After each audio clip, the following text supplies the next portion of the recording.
So thank you for joining us for this last panel on priorities for the next administration. I'll make quick introductions. You have the full bios of our distinguished speakers, but just briefly, starting from my right, Eric Schwartz, who is Dean of the Hubert Humphrey School of Public Affairs at the University of Minnesota. He served in the Obama administration as Assistant Secretary of State for Population, Refugees, and Migration. And he served in the Clinton administration on the NSC as Senior Director for Multilateral and Humanitarian Affairs. He's a declared supporter of Hillary Clinton. Suzanne Nossel is Executive Director of PEN America Center. She served under Hillary Clinton at the State Department and keeps in touch with her team. She was Deputy Assistant Secretary of State for International Organizations, the point person for multilateral human rights, women's issues, and other issues. Paula Dobriansky is Senior Fellow at Harvard University's Belfer Center for Science and International Affairs. She served in the George W. Bush administration as Undersecretary of State for Democracy and Global Affairs, and she advises Jeb Bush. Elliot Abrams, Senior Fellow at the Council on Foreign Relations, served in the George W. Bush administration as Deputy National Security Advisor, and before that, Senior Director at the NSC for Democracy and Human Rights. And he advises several Republican candidates. Now, I disclose their political activities, but they're all speaking for themselves. I will note, as we've done in the previous session, that we will have a discussion here and invite your questions on note cards. So my colleagues will be passing those around and collecting them. We have quite a number of issues to cover, so I will jump right in. And I want to ask each of you a general question. How should democracy and human rights fit into the foreign policy of the next administration?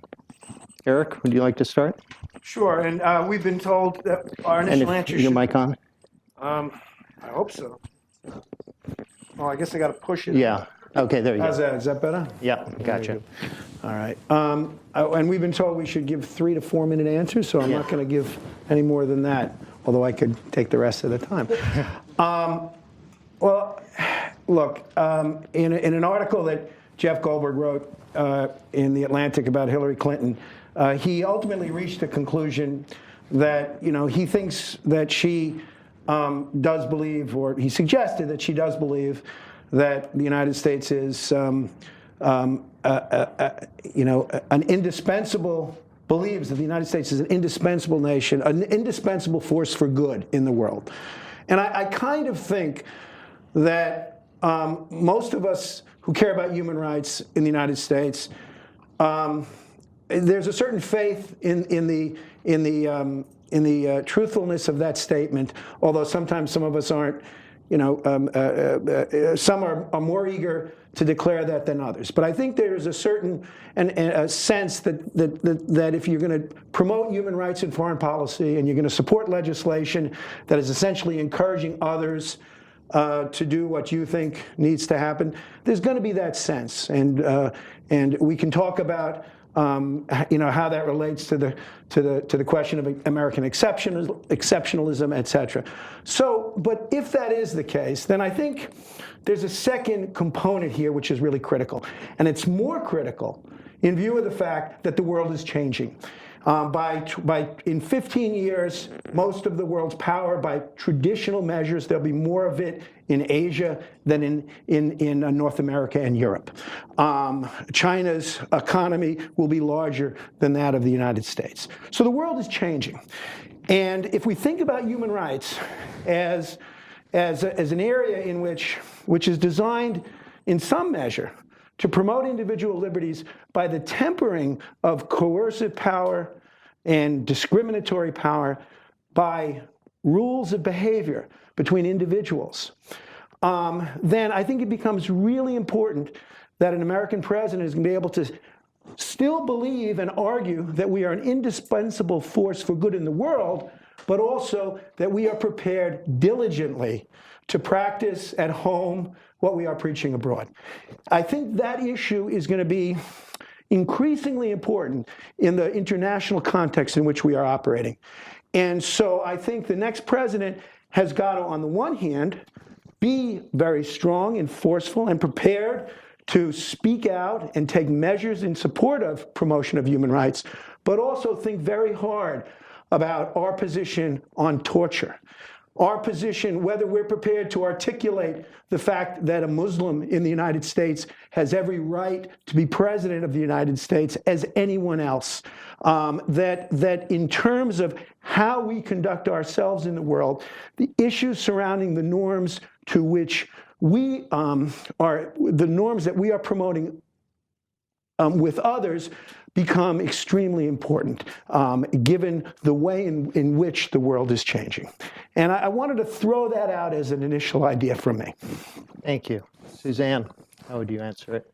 Thanks. Well, I consider myself a human rights person, so I would say that that human rights and democracy need to have a central place in American policy, and I would say so for moral reasons, because those issues are important, for strategic reasons, because I think in a world where other powers are rising, that it can be a source of strategic advantage for the United States to maintain a moral advantage and to be seen as a standard bearer, to be the country that Chen Guangcheng, when he fled house arrest in China, he came to the U.S. Embassy and he said, of all the places in the world, the United States is still the place that a dissident looks to, and I think we need to maintain that status. I think it's critically important, and I also think it can be a source of strength as a political matter domestically here at home. I think Americans have a sense of pride in the role that our country has played and can play in the world, and that we need to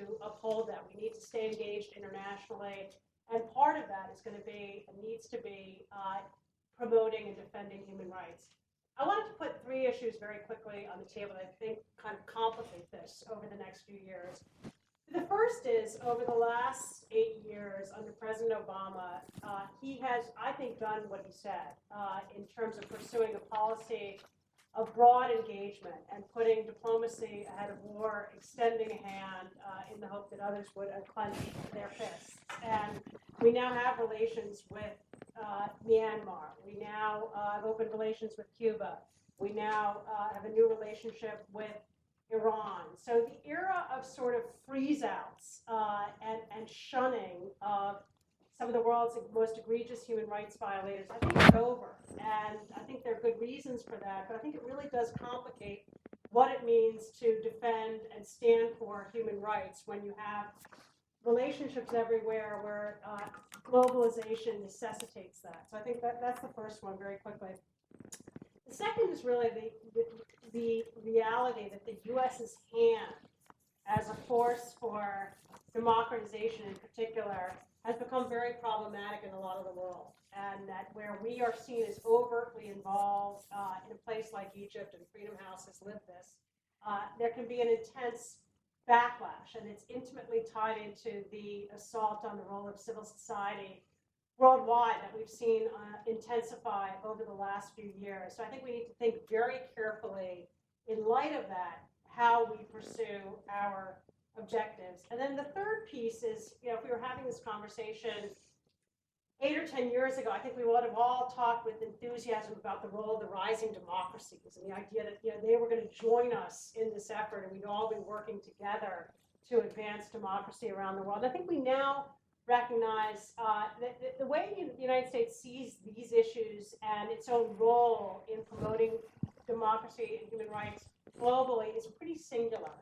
And there isn't another democracy that has staked out a role for itself beyond its borders in the way that we have. And I think that complicates matters too in a globalized world where kind of doing it alone is seen as problematic, and where some of what we thought would be our natural allies kind of come at the issues differently. Paula, what do you see as the role of democracy and human rights in the next administration's foreign policy? Well, first, I want to commend Freedom House for holding this forum and us having this discussion. I think it's important, and I have no doubt that there will be many strands here today in which we will have consensus. There will be differences, but there'll be consensus on other areas, particularly the emphasis and the importance of the issue. I'd like to make 4 points. The first being that democracy and human rights has been and it is integral to U.S. foreign policy. When I look at our founding fathers and the evolution of our own experience, these issues have to be, and that's the word I'd use, an integral part of U.S. foreign policy. But it's not just only integral, it has to be integrated into the execution of foreign policy. So that's my first point. Second, I would want to see these issues not sidelined or marginalized.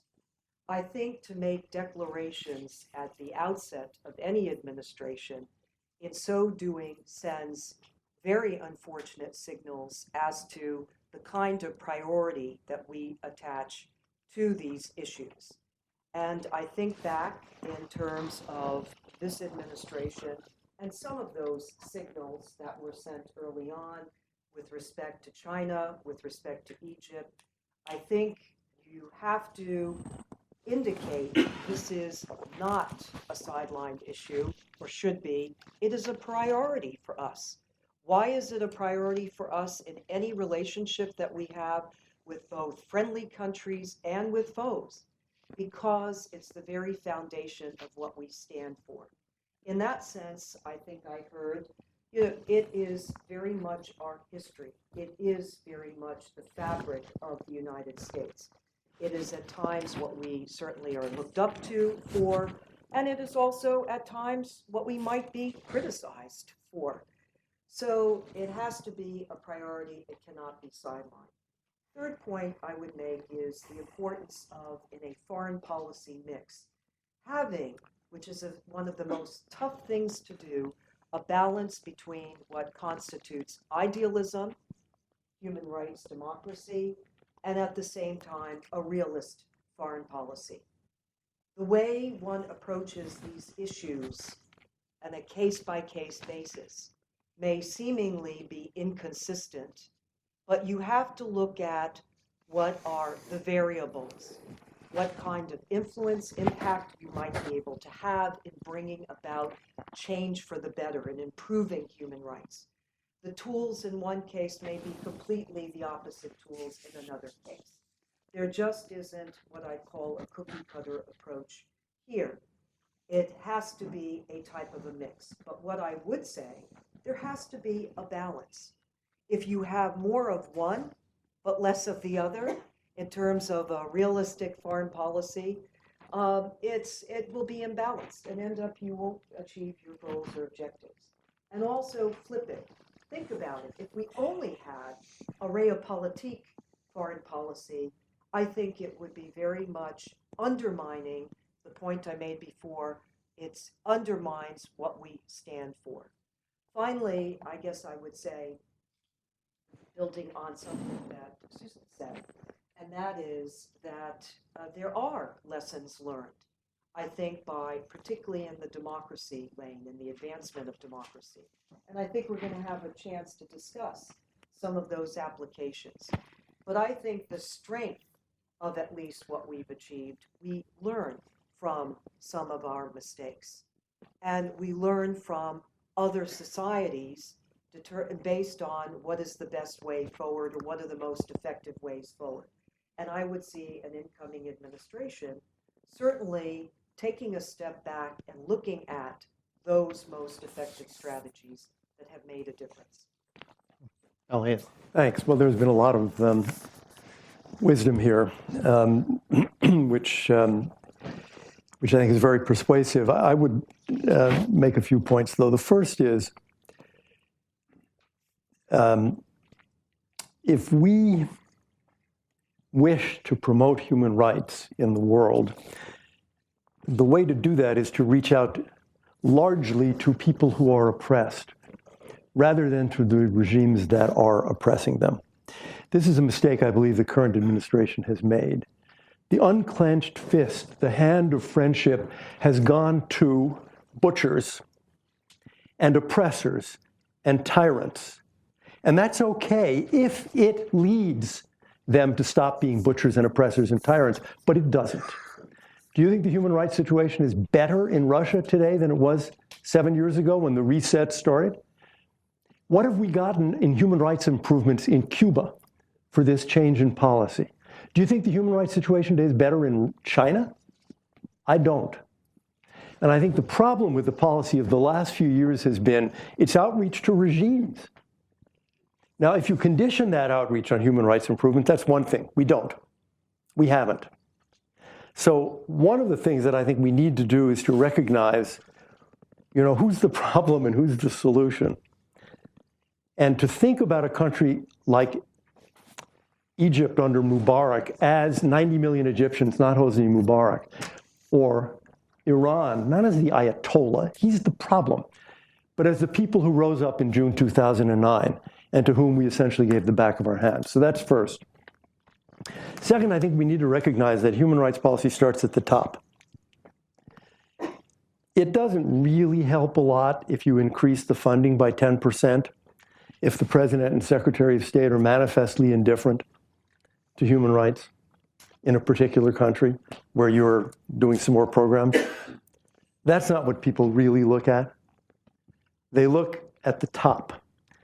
And I think we need to recognize this in a new administration. Paula mentioned these signals that come right at the start from the top. I think that's critically important. And it's hard to change, once the signals have gone out. So that's something that a new president has to think about during the transition, to get those signals right. What happens at the top is the most critical thing. Finally, I think the cause of democracy in the world and the power and influence and reputation of the United States are inevitably linked. At a moment in which everybody thinks, maybe we're not in that moment anymore, but at a moment in which everybody thinks China is the rising power, the lines are going to cross. China is going to be the top country, biggest economy, most influence. This is really bad for democracy in the world. It is not coincidental that the expansion of democracy after, let's say, 1974 Portugal takes place at a time of American dominance. It is not coincidental. So if we're serious about wanting to see the expansion of democracy in the world, we need to be serious about seeing the United States retain the position of here, but I want to direct the conversation forward-looking and actually start maybe with the last point. If we take that China is seen in many places as the rising power, what can we do to change that will actually make a difference for democracy worldwide? I mean, there's one thing I want to raise in response to that. I agree with that. I disagree with some of the other things you said. I hope we'll come back to them in terms of outreach and the influence that the people, as opposed to the governments, have. In many of the most important cases, I think people and the dissidents were very much in favor of, whether it's in Iran or in Myanmar, Aung San Suu Kyi, it's the dissidents who favored the extension of the hand, even when it meant some concessions. So I think it's important to recognize that. On China, I think we're constrained, but I think one important thing that we can do and that we need to pay more attention to is how we approach the defense of our own values in relation to China's worldwide rise. Because, what I see is that Chinese engagement and resources are influencing just about everything, just about every industry and institution, whether it's the technology companies or the universities or the book industry, which is an industry that we focus on at my work at Penn. They are coming into new markets and they are setting the rules.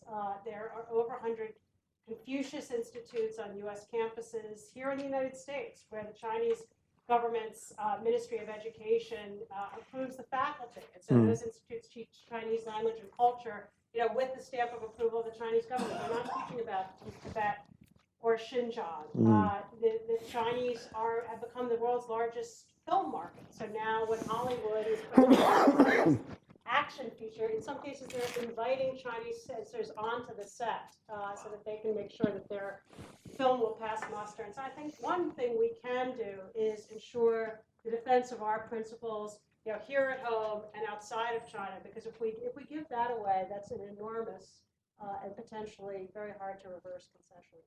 I have to, just on the point of China, jump in on this. Having been part of the Bush administration, I will say the one area that I hear all the time from both Republicans and Democrats, and this illustrates the point I was making, that the case of China is an example of combining realpolitik and with that idealism path. You can pursue a strong relationship with the Chinese, which might be in your strategic interest, your economic interest. But you know what? President Bush never stepped aside from keeping the human rights issue front and center. And I'm going to mention this specifically because this was in stark contrast with the outset of the Obama administration, when the statement was made by Secretary Clinton that human rights will not be part of our discourse. Quite frankly, I think it paid many dividends in the outcome of in the human rights area. There were so many Tibetan political prisoners who had in fact been released at the outset of the administration. Human rights issues were front and center. There was an actual discourse. I'm not going to say that in the end alleviated the tremendous problems. But when you look at China today, many are questioning why we are not as strong on China as we should be, that the situation there has really been very, very negative. Very negative. One last point, if I may just make. I was at a forum recently where there was a businessman, and from China, and he was talking about the advantages, the opening up. And then he cited the new leadership in China and how totally, in terms of every single sector relevant to their rights, that it had changed. And actually, he was not planning to go back. He was going to try to stay here in the United States. The situation is bad, but you have to engage, and it has to be balanced. Eric, you wanted to respond? I thought, Yeah, I want to say something too. That's not what she said. What she did say was that this is something, even her first trip to China's Secretary of State, that they consistently raise these issues, and that it can feel like sort of a set piece discussion when human rights are brought up in a diplomatic meeting with the Chinese. I'm sure we've all experienced that because it's difficult to engage them. And she said, we have a broad and wide agenda. And you're right, it was sort of construed as downplaying the centrality of human rights in the relationship, and she later corrected those comments. And I certainly agree with you that human rights need to be front and center. The situation under Xi Jinping is much worse. I've been to China and met with dissidents, and they all, to a person, say that any hope that he would be a reformer, I think, has been completely dashed. But I will say, we persist with the dialogues, with raising the individual cases. The president boycotted the Chinese meeting at the UN at the opening of UNGA on women's issues, so as not to give credence to a government that has jailed leading women dissidents like Gao Yu. But the other piece I think to remember is something that Elliot said, which is it's American strength that is at the foundation of our ability to influence human rights. And so I think the policy of having a strong relationship with China, the TPP, reinforcing our relationship and situation across Asia, I think it has to be recognized as a central piece of, in the long term, fortifying our ability to defend these. My only point is you have to do both. Yeah, and that is what is at the core of it. You can't marginalize or sideline the issue. I want to go back to, I think it is worth stepping back, because I think what Elliot said is very true, which is it starts at the very top. I couldn't agree with him more. And so I want to talk about thinking within our political system, our political parties and system about human rights, because I think it's very important. I would also say parenthetically that, having worked very closely with Hillary Clinton and being with her more times than I can even count in her trips, travel, experiences with literally underprivileged, those who are the victims of discrimination and abuse. I feel so very comfortable that this is a political leader who both relates and recognizes the importance of projecting the interests and the concerns of those who are victims of abuses. That was my parenthetical point. So my main point is this, that I do think our effectiveness in making the world a better place through the promotion of human rights is going to be directly connected to our capacity to manage global transformations that we can't control, but we can influence. And we can do it smartly or we can do it stupidly. And I think both in the Republican Party and in the Democratic Party and in government, we both sides have folks who are in government who care about these issues and have folks who are in government who care less about these issues. And we know that. I've characterized on the Republican side, I've talked about in my own writings about neoconservatives, Hobbesian realists, the former being much more concerned about human rights, the latter not so much. In our own party, we have realists who are conventional realists. We have liberal internationalists and so there are different views in each one of these parties. My concern is that if we don't, and here's the argument for the liberal internationalist, is that if we don't manage our shifts in power and influence in the world carefully and skillfully, combining the use of unilateral power when we have to, but due regard for international institutions and an effort to engage with others and build norms and institutions, then we ultimately will have less influence in the world that we're trying to affect. And for me, the poster child example of an estimation of our capacity to work our will, with one of the justifications being human rights, was the whole experience with the intervention in Iraq. A colossal waste of billions and billions of dollars, justified in some measure on the promotion of human rights, which squandered more influence worldwide for the United States of America than we could ever have. Now, 50 years ago, we could afford to squander that influence because we had so much power. But our margin for error now is far less than it's ever been since World War II.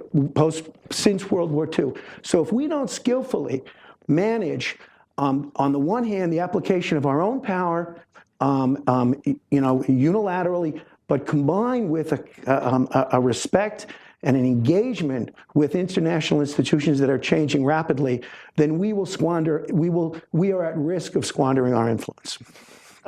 Taking this point, the skeptics would say that the UN has, its capacity to be effective on human rights and democracy issues is limited. Actually, the last panel, one of the activists who very much believes in multilateral approaches said, unfortunately, UN Human Rights Council passes a resolution and the Venezuelan government laughs at it. So let me ask you this, what can we expect? What is realistic to aim for, and what should the U.S. do to get there? It's a great question because it reveals to me that either I portrayed my point too narrowly or you interpreted it more narrowly than it should have been. What I'm talking about is a recognition. The UN, in some respects is effective in the international humanitarian sphere. In other respects, less so. It's one tool. But my point was really more about norms more broadly. And I used the term, and so it has to do with an understanding and system, right? So that's why did he start by talking about torture at home? Why did he start by talking about, not saying that a Muslim American should not serve as president? Because in a world system, what we say about ourselves and how we portray ourselves is part of of a fabric of relations that impacts our power and our influence. And believe me, it matters when approval ratings for the United States of America are so dismally low around the world. And if you don't think that's in some measure related to how people perceive our actions, then you're not understanding the situation. Now, this is not Eric Schwartz, blame America first. This is Eric Schwartz saying that we have to think systemically if we want to maximize our capacity to influence the world on human rights issues.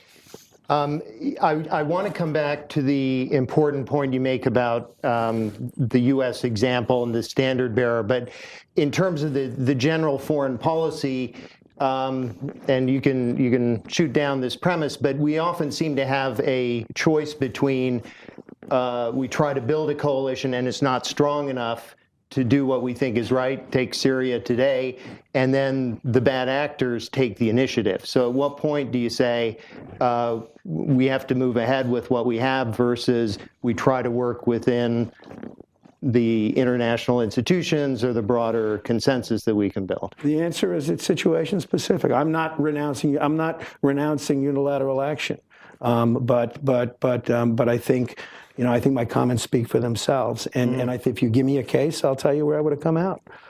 Syria. Okay, Syria. I think in Syria, and it's a function of a lot of different factors. Number one, if we choose to act unilaterally, are the practical consequences going to be worse than if we didn't choose to act unilaterally? In the Syria case, I'm not convinced that we don't have a capacity. I believe we have a high capacity to rally others to a stronger position on Syria. So, and maybe you can call that a cop-out because I don't, get to the issue. I would be very loath to support unilateral action on Syria because I think it would have very negative implications in the region. I don't think it would be necessary because I think we could rally the kind of support that we would need to build the kind of coalition for stronger action. Elliot? Well, I'm stuck. This administration and its supporters claim they're all interested in multilateralism, unlike their predecessors. The OAS is a piece of garbage today. The OAS is useless. You see pieces of Latin America turning away from democracy. The OAS does nothing, and it's gotten worse in the last 7 years. That's a huge loss. I remember the Democracy Charter. The OAS was important in bringing democracy and securing democracy in Latin America. It's gone. Useless. Worthless. Now, maybe it will change under new leadership. It won't unless there's a strong American push. You never know how much you can get unless you try. A lot of people would have said, what, you think if Bush is going to meet 5 times with the Dalai Lama, the Chinese are going to talk to him? Yeah. Yes, it worked. You have to push. I remember, this is, excuse me for this, but this was turning into a bit of a Clinton rally here. Go back to 2009 when the Secretary of State said, Hosni Mubarak is a family friend. Come on, the people of Egypt are rising up. And that's our reaction, he's a family friend. And then June 2009, Iran, silence from the United States. On the grounds that I think are are very often specious. Well, if we say something in support of the Green movement, we'll hurt them because we'll associate them with the United States. I think in retrospect it is very clear. I thought at the time it was very clear that was really not true. They needed moral support at the very least that they didn't get from the U.S. So I think on a lot of these things, sure, it's case specific, but I think in a lot of individual country cases and institutional cases, we could and should push a lot harder. You remember the Bush administration got out of the UN Human Rights Commission, the Obama administration then, and we refused to get into the Human Rights Council. Why? Because we said, wait and see if it's any better. Now, I don't have the numbers in my head, but you know what the UN Human Rights Council has done, again, with respect to Israel. It seems to be unable to speak about human rights problems in the world, except in 90 resolutions about Israel. So again, is that an effective use of multilateral bodies? I'm not so sure. And I think we should be thinking again about saying to the Council and members of the Council, this is intolerable. This is not why we joined the Human Rights Council, and we will leave if you continue these ridiculous abuses in a world that has so many countries that are terrible violators of human rights and are never mentioned. Suzanne, you know something about this. I do know something about this because my role at the State Department during the first term of the Obama administration was to lead U.S. engagement at the Human Rights Council. It really goes back to something you said about the OAS, Elliot, which is if you want these bodies to be better, you have to be there. Because if the U.S. is not there and there's no American leadership, they can go in a very pernicious direction. That's certainly what we saw with the Human Rights Commission and with the Human Rights Council in the early years, where virtually the only country resolution that was being passed, session after session, was on Israel, and then a failed and embarrassing effort on Sri Lanka. But once we came in, we really transformed that. We did resolutions. We started with Kyrgyzstan, we did Cote d'Ivoire, we did Guinea, we did Libya, we did Syria, we did commissions of inquiry that became really the only source of hard evidence that was being collected in the height of these conflicts. It's really, on Syria, it's been a consistent source of the casualty figures and of the whole case that's been built, hopefully eventually setting the stage for accountability. The UN's first resolution on gay rights, finally defeating and getting rid of the UN resolution on defamation of religion, which is something that both Democrat and Republican administrations had fought against, but kind of in a passive and absentee way at the Human Rights Council before then. So I think you should look at the record and see the breadth of resolutions. I'm not saying the Israel problem has been solved. I won't claim that because it's not true. There does remain a standalone agenda item addressing Israel at the Council, which is totally unacceptable. It's kind of structural bias. All the countries are dealt with under one agenda item, and then there's a separate one for Israel, which should not be the case. But it used to be that virtually nothing happened on any of those other countries. And now that's really no longer the case. When there is a major crisis around the world, the Council does meet. They deploy investigators. They submit reports that make headlines, that keep these issues front and center. There's a UN Special Rapporteur on Iran was one of our major achievements. So twice a year now at the UN. Iran's human rights record is coming up for scrutiny, and he's a very aggressive rapporteur. So it is a pretty different situation, I think you'll find if you take a look. Can I make a point, raise a question? And I think look, I having cut my professional teeth working under Steve Solars, I'm very sensitive to the notion that somebody may think I'm not arguing that we shouldn't stand up as a government and speak very, very loudly and make very strong symbolic actions in favor of human rights. I'm all in. I agree with that 100%. And even though I was the international humanitarian person at the Department of State, some people accuse me of being the Assistant Secretary for Human Rights. And it was an accusation that I welcomed. So there's no disagreement that we need to be able to speak truth, and it happens at the very top, and we have to either do it in circumstances where we're prepared to sacrifice other equities in a relationship, or do it enough so that other governments know that's part of the relationship. No disagreement. Where the interesting discussion here is, I think we will all agree that given the changes in the world, smart power, to use a term that was coined by my colleague, although others have taken credit for it, it was coined by Suzanne Nassel. There is an element of smart power that is going to have to complement what we do unilaterally to enhance our influence over time, especially given the change in the world. And where there's a disagreement might be among us on what the components of that smart power really are. and how essential they really are. I think that's where we may have, differing perspectives. I just wanted to jump in on this because during my tenure, this whole question of our position in the Human Rights Council came up. When I came in, the decision was made definitively to step out. And part of the reason was because there was also a reform going on. And the belief was, this is an opportunity to actually maybe make some changes. And I think there was a very good and strong faith effort. And as I recall, and because especially sitting in this room and looking across this room, there were many NGOs. We met with NGOs and Republican, Democrat, neutral, everyone agreed this was an opportunity. And, we gave it a good shot. I will say, admittedly, there was a difference of opinion, maybe about 4 years later, when there were a number of people in the NGO community who came forward.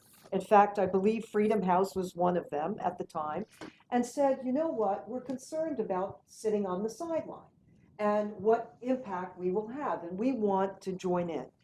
My only point is going to be, I think that tactically, you have to determine what you think works best. I think we all have the same common goal and objective, which is to get results and to use instruments in the most effective way. In this particular case, I think that a good and well-motivated people can have differences of opinion. I still know some who would say no, regardless of the resolutions. No, because the resolutions aren't matched up with other actions, and then they don't have teeth. Or they're not matched up with the point that Elliot made earlier, which is the importance of our leadership and our engagement and presence. So I just wanted to put that point out there because actually I experienced literally the arguments vehemently, in favor of pulling out, and then a bit of a shift, and particularly by the NGO community. One last footnote I wanted to make, Elliot mentioned Tibet. I was for 8 years, in addition to being undersecretary, I did have the Tibet hat. I was the special coordinator on Tibetan issues. And I wanted to pick it out because your point, in terms of actual engagement at the top, I do think it can make a difference. And in that case, in terms of the release of the political prisoners, in terms of a dialogue that got spawned, and not only that, my predecessors, Greg Craig and Julia Taft, they said to me, we're so sorry that you will never be able to go to China. I went to China with President Bush, with that hat, and then I went in my own right. And honestly, I have to say that engagement matters. And that's back to my last broad point, which wasn't to home in on particular individuals. I only mentioned it to give an example because it was an example about how it is absolutely crucial to pursue many of the realpolitik engagement, whether it's with Egypt or whether it's with China. I mention that example because, to me, if you leave out the human rights component, it's taken note of not only by the country you're dealing with, but also by others. And that really lowers your influence and your impact.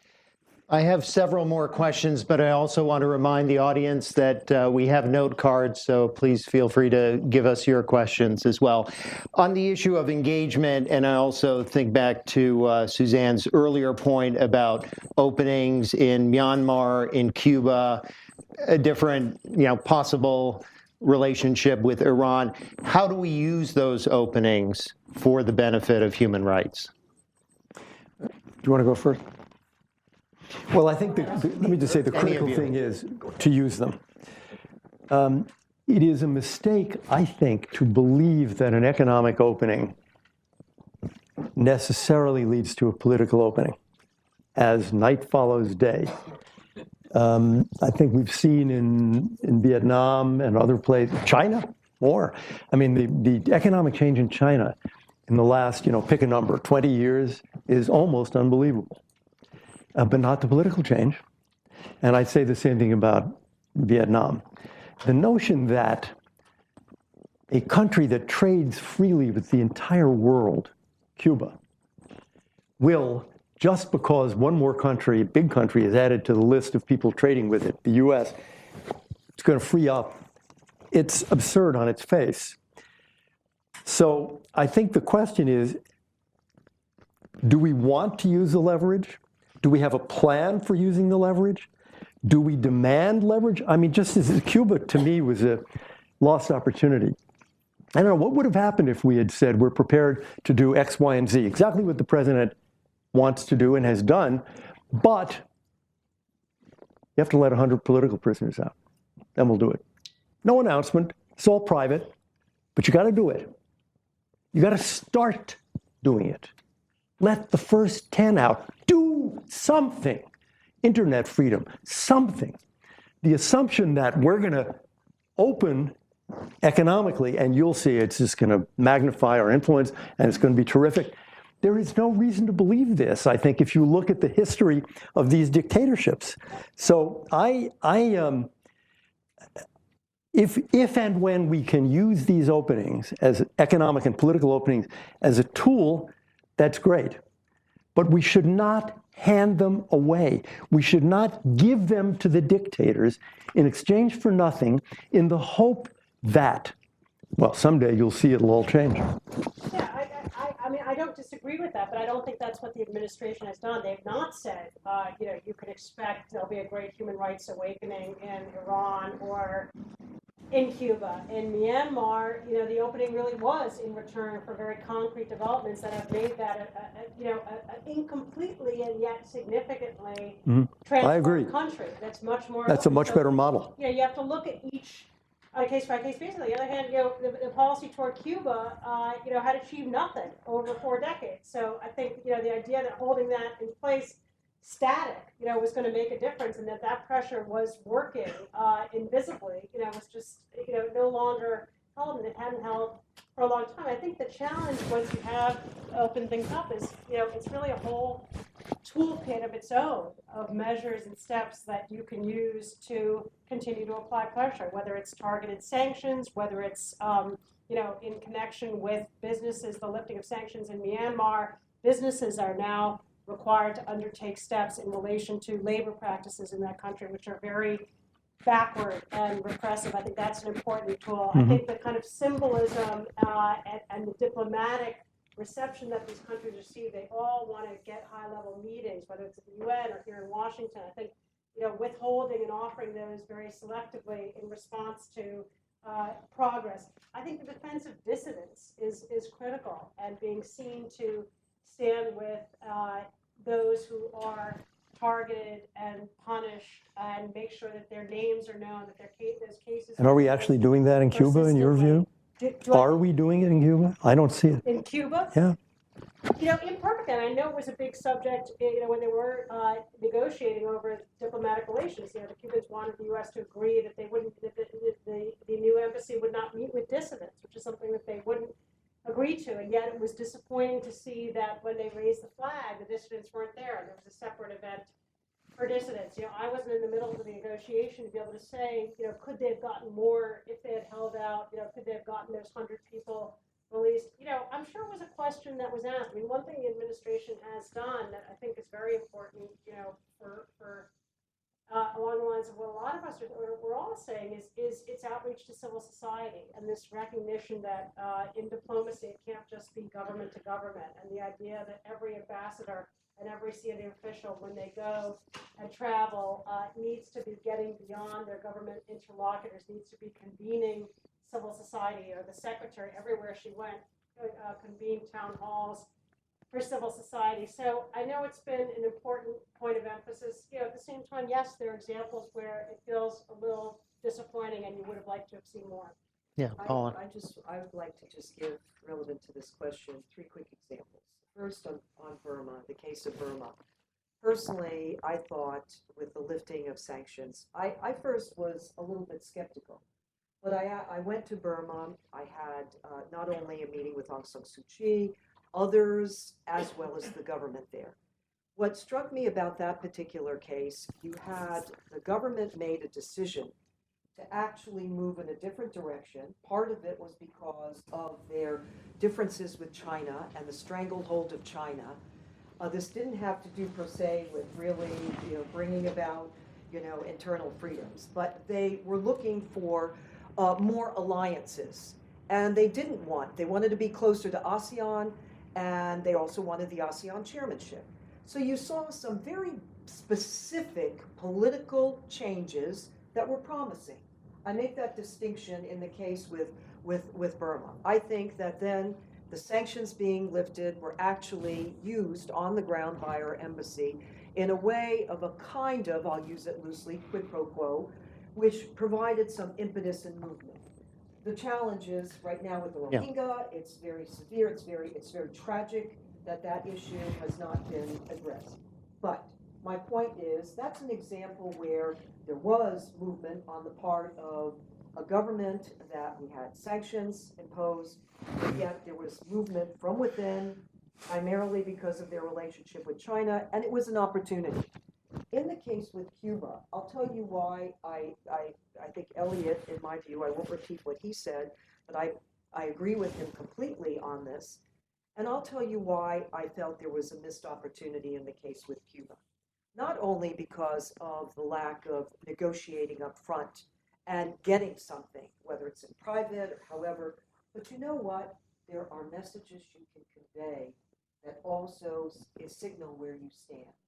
When Roberta Jacobson, the Assistant Secretary for Western Hemisphere Affairs, went, I don't believe, and I could be corrected on this, but I would have liked to have seen her go with Tom Malinowski.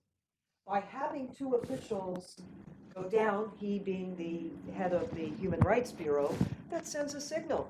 By the way, he maybe doesn't even have to say a word down there. I would have liked to have him say a word, but to me that sends a signal as to the importance we attach to the issue, and it sends a signal to many of those dissidents on the ground who did not agree with the position.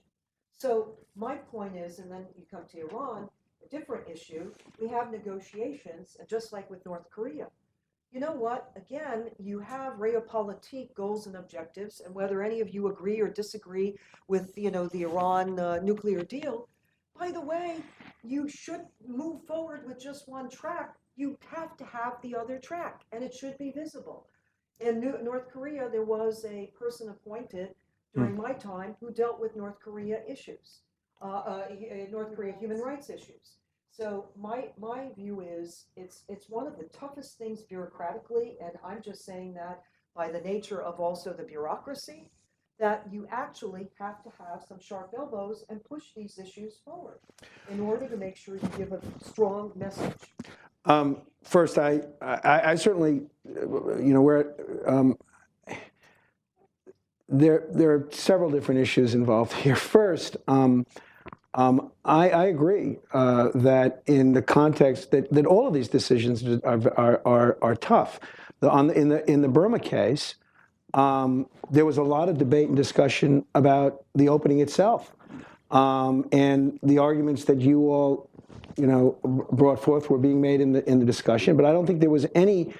And it was I think it's not a secret that it was a hard-fought discussion within the administration.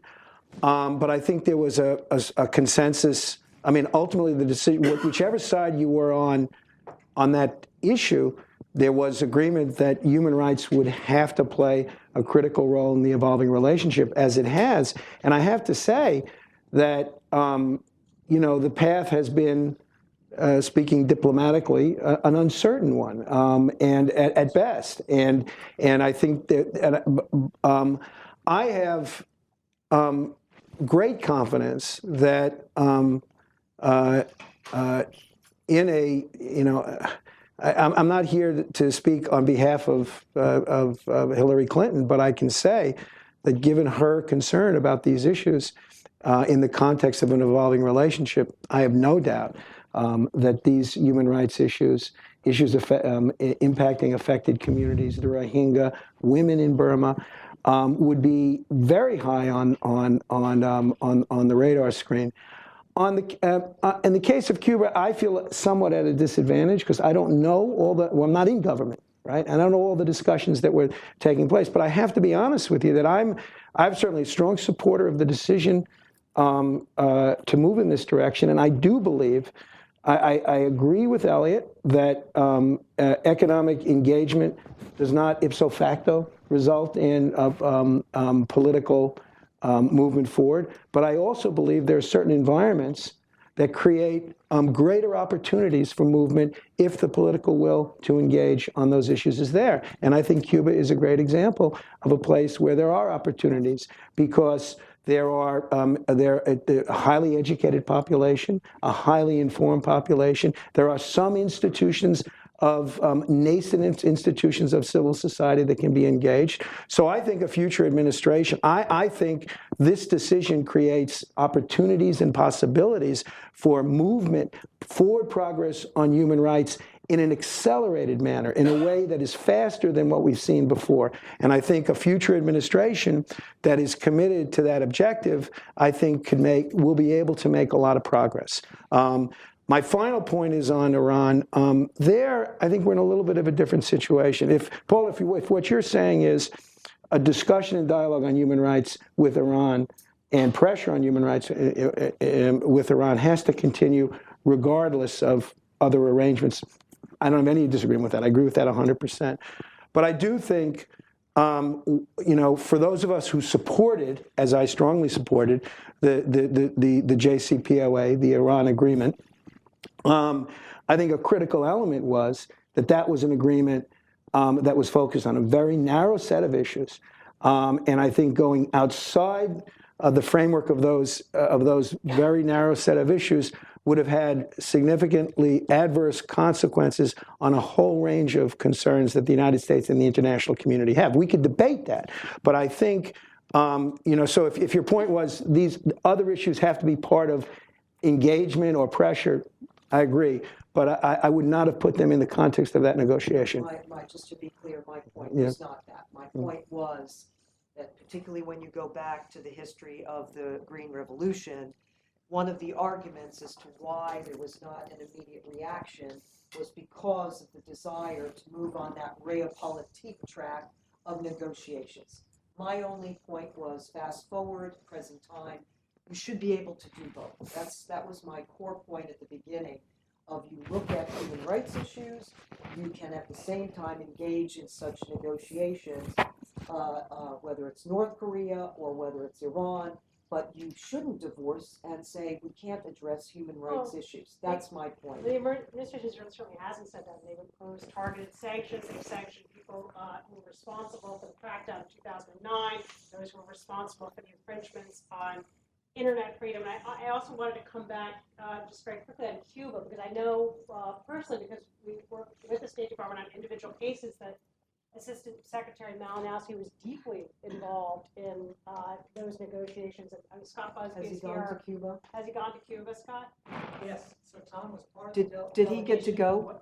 This is Scott Busby, who's one of Tom's secretaries. Interject. Please, Please you're interject. welcome. Scott the facts. One, on Cuba, Elliot, 53 political prisoners were released as part of the deal to open up. Now, some of them were rearrested, some of them have been subject to harassment subsequently, so it hasn't been a perfect scenario by any means, but there were 53 releases as part of the normalization deal. And Tom was part of the delegation that the Secretary took down recently to Cuba, and human rights were an integral part of the discussions that the Secretary. So he went when the Secretary, but not in the front stage, correct? Right. So Paul, so the concern, so it wasn't 100, it was 53. So should have been 47 more. Some of whom had finished. It was with the Secretary. Some of whom had finished their terms, and I just. But I think, look, nobody has addressed, it is, I have to be honest, it's pretty easy to take the position that what you're doing isn't enough. You have to be louder, you have to be stronger, you have to be more vociferous, and you have to be more consistent. And frankly, I don't think Suzanne and I don't want to speak for you, but I certainly wouldn't agree with that proposition in principle. If I'm a human rights, I cut my teeth in the human rights community, I'm a human rights activist. I think more is better as a general proposition. But I don't think I think if this meeting concludes without any sort of thought about the other issue that I've tried to put on the table, not completely successfully, which is that, you know, the democracy by force model ain't going to work for us anymore.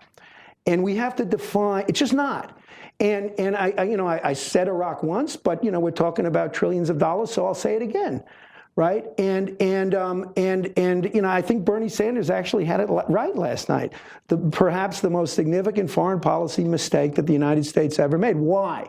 Why was it the most significant mistake? First of all, because we lost trillions of dollars of treasure that will not be regained for my children and my children's children. That will result in diminished U.S. influence to do anything, including promote human rights around the world.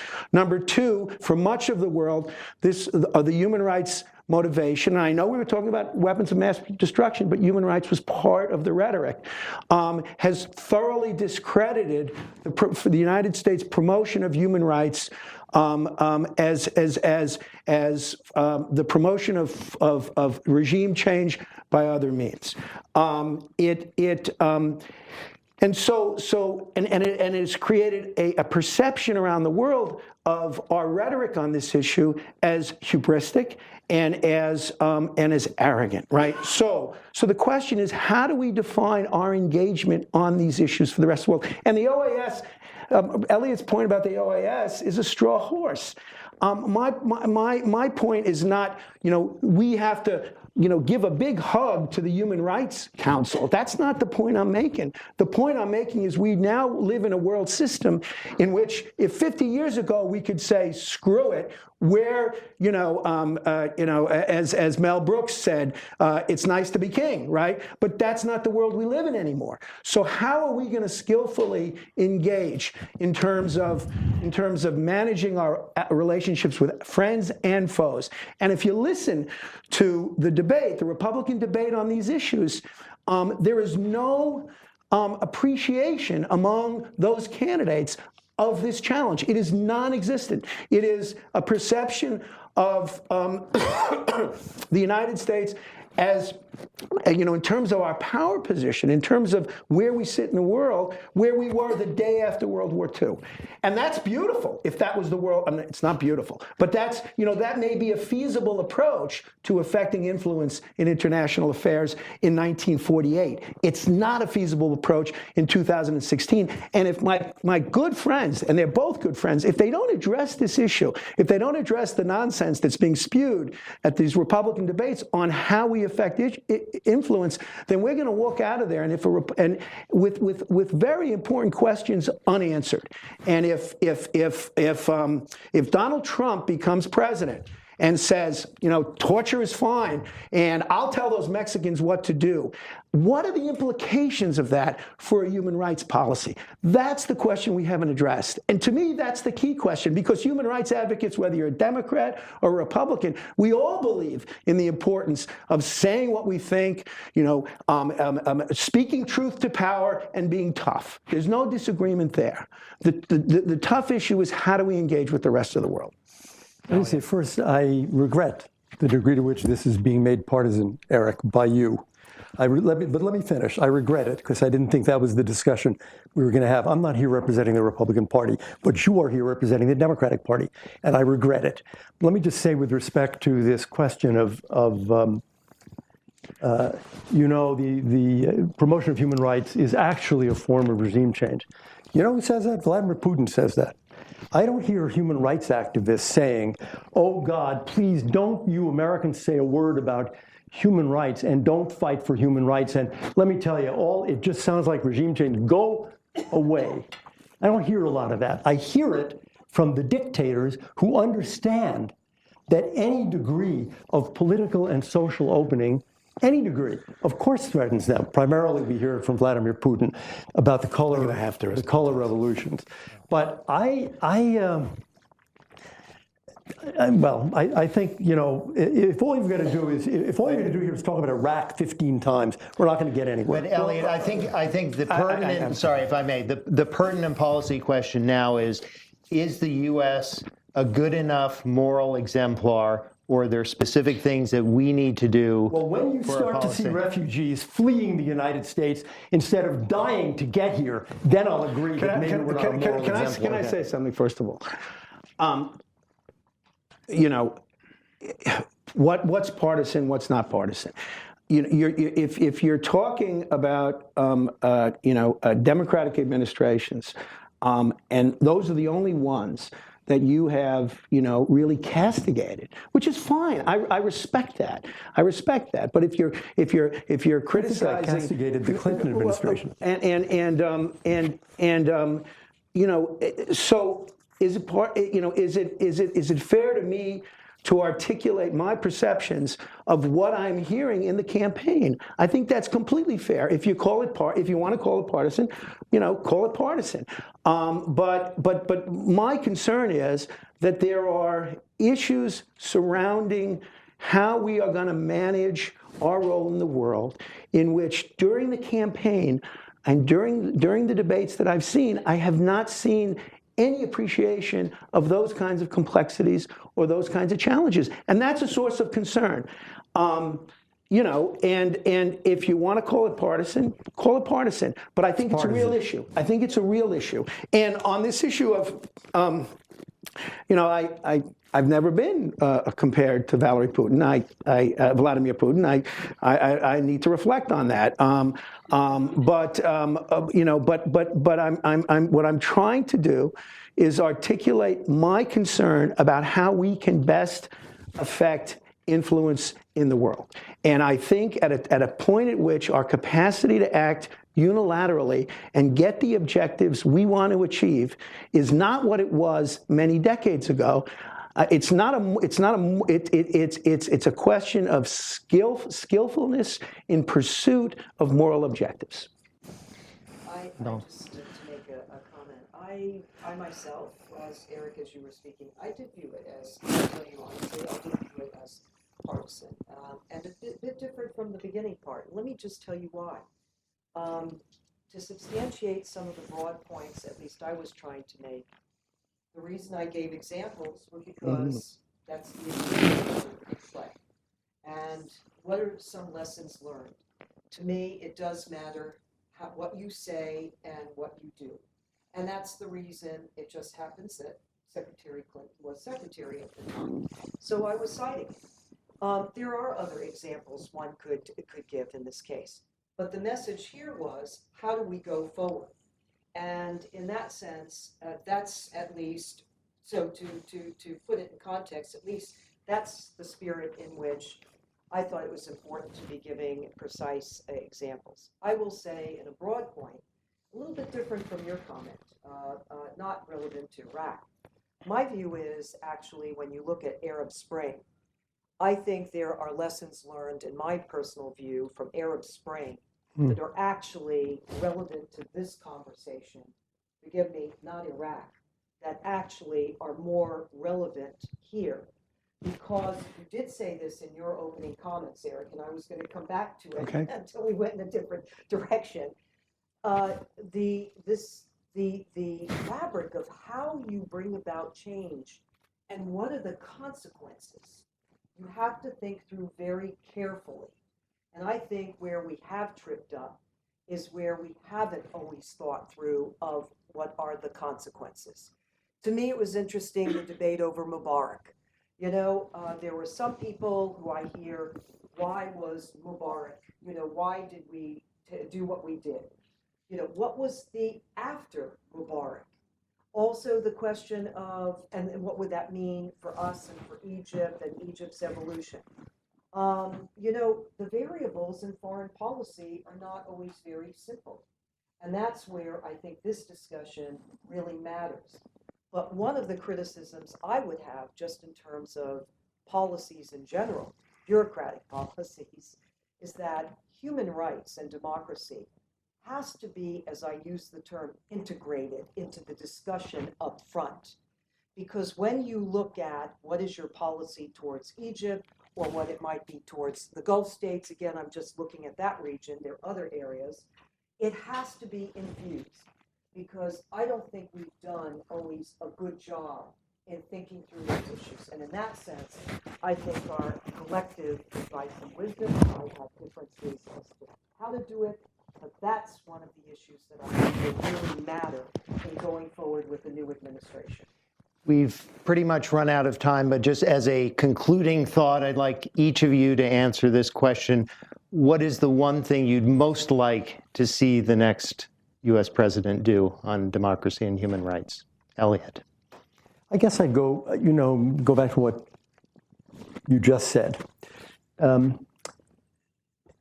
And what I said at the beginning, it's got to come at the top. That is, I would like to see the new president, new Secretary of State, not view this as essentially a bureaucratic question or essentially a budget question. We need more programs, but rather as a personal question, so that the Secretary and the President are saying, what am I going to do? What are we going to do personally when it comes to, and then pick your 10 top countries.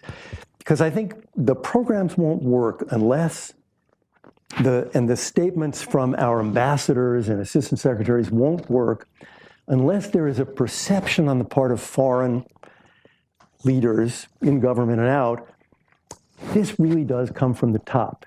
This is really what the president and the secretary think. So that, I guess, is a single thing I would like, that they understand it as a personal, if you will, burden.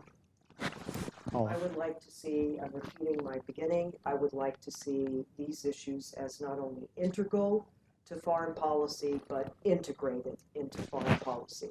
And that does mean the leadership up at the top, but it also means learning and benefiting from mistakes and also successes, and determining what are the best ways forward, but ensuring that this area is part of some very crucial decisions. How you deal with Iran in a two-track way, how you deal with both, we've been focusing on foes, but also how you deal with friends. What are the most effective strategies?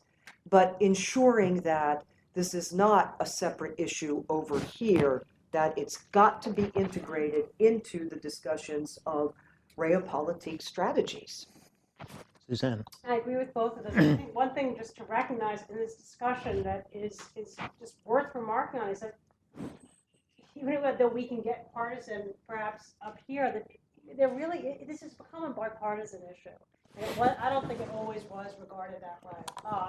I think not that long ago, it was seen as sort of a one-party issue, and now, there's almost a competing in terms of who's stronger, who's more principled. And, I think that's good. I think that can be a healthy kind of competition where we're trying to do better in defense of these ideals and principles. So I would say, what I hope is, in a world where, or a city where we're very divided, that we can sustain this as a bipartisan issue and make some progress through a united U.S. government and U.S. position. Eric. I agree with everything that's been said. I think the objective, of course, is the integration of human rights into foreign policy making. And I think the two key ingredients for that are leadership at the top, strong statements, strong engagement at the top. There's no substitute for that. There just isn't.